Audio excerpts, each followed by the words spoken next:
मलाई के खानु आरे कहाँ त यो गाउँबाट कहाँ रे यो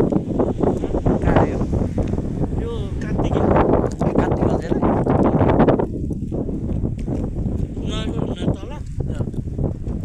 सामुन्दा माथि ए अनि के लाग्यो के खाएको ए खाएको त देखाउनु हुँदैन के लेग पिस हो ए खाने होइन ठ्याक्कै कुकुरले हड्डी जब जस्तो हेर कसरी खाएको हेर्नुहोस् त कुकुरले खाँदा भ्यात्त बसेर ऊ त्यो चाहिँ हाम्रो बाइकको पछाडिको हामी यो दाइको गाउँ जान लागेको काँडे दाइको काभ्रे त्यो काभ्रे बनाउँछु होइन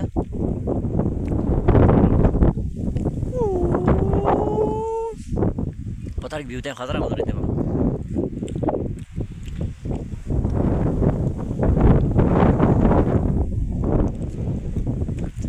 उसले हड्डी चबाए जस्तो जस्तै चबायो आउँछु फेरि बेर भइसक्यो के को बेर रात भइसक्यो त जाडो अत्याधिक जाडो भएको यहाँ खुब हावा लागेको छ